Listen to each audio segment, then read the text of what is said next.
Saya Ajeng. Aku Anggun. Saya Cantika. Saya Daima. Saya Dwi. Saya Ezi. Saya Farisya. Saya Fatia. Saya Fauza. Saya Firda. Saya Hari. Saya Hegar. Saya Irma. Aku Iska. Saya Mia. Saya Tira. Saya Natasha. Aku Putri Winingsih. Saya Restu. Saya Salwa Ardianti. Saya Sazida. Saya Syakila. Saya Filmi. Saya Ukoy. Saya Siti. Saya Syifa. Saya Jidan. Saya Hani dari kelompok Bauhinia Purpura.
Perkembangan teknologi informasi dan telekomunikasi juga mempengaruhi perilaku masyarakat.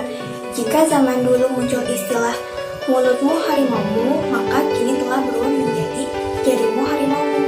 Dari jari-jari kecil inilah orang-orang memposting kata-kata hinaan, kebencian, vulgar, hoax, dan berita bohong yang merugikan orang lain. Cyberbullying ini menjadi fenomena baru, terutama di kalangan anak-anak pada usia remaja. Cyberbullying lebih kejam dibandingkan dengan bullying karena meninggalkan jejak seperti foto, video, dan tulisan. Dampak cyberbullying juga dianggap dahsyat karena mengejutkan seseorang. Dilihat dari sudut pandang ilmu psikologi, cyberbullying merupakan aksi dari bullying. Bentuk kejahatan ini bermula dari perilaku bermartabat dan mengupload orang lain melalui dunia maya. Tujuannya agar target mengalami gangguan psikis. Model bullying terbaru ini justru lebih berbahaya karena dapat dilakukan siapa saja, kapan saja, dan di mana saja.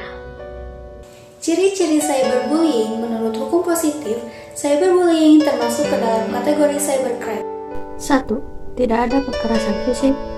2. Antara korban dan pelaku sangat sedikit melibatkan kontak fisik. Yang ketiga, teknologi dan peralatan tertentu atau equipment. Yang keempat, jaringan telekomunikasi, media, dan informasi secara global.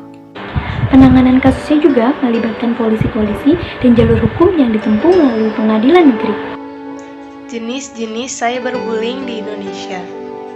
Cyberbullying tidak hanya satu jenis saja, tetapi menjadi 6 jenis sebagai berikut. Jenis yang pertama yaitu menyala atau terbakar. Gambaran dari jenis tindakan ini yaitu di mana seseorang mengirimkan pesan teks yang berisikan kata-kata frontal atau kata-kata yang penuh dengan amarah. Secara umum, tindakan-tindakan provokas atau flaming mengungkapkan sehingga timbullah perasaan lain. Pelaku pelecehan biasanya berkomentar dengan tujuan agar mereka gelisah. Selain itu juga mereka berkomentar mengandung kata-kata hasutan agar orang lain melakukan hal yang sama. 3. Penghinaan atau pencemaran nama baik. Tindakan yang dilakukan dengan sengaja dan sadar mengumbar orang lain melalui internet.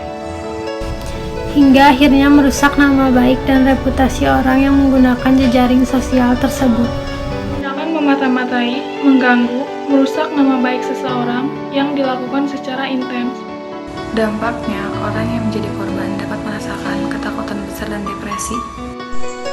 5. Peniruan identitas atau peniruan. Tindakan kami pura atau menjadi orang lain untuk tindakan mengirim pesan dan status tidak baik. Biasanya terjadi pada jejaring sosial seperti Instagram dan Twitter menggunakan akun palsu. 6. Tamasya dan tricky outing merupakan tindakan menyebarkan rahasia orang lain. Sementara itu, tipu daya berupa tipu daya yang dilakukan dengan membujuk orang lain untuk memperoleh rahasia maupun foto pribadi dari calon korban. Dalam banyak kasus, pelaku outing biasanya juga melakukan tipu daya.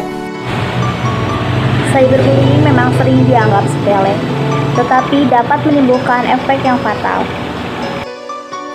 Oleh karena itu, kita sebagai manusia cerdas jangan mau melakukan bullying sejenis itu.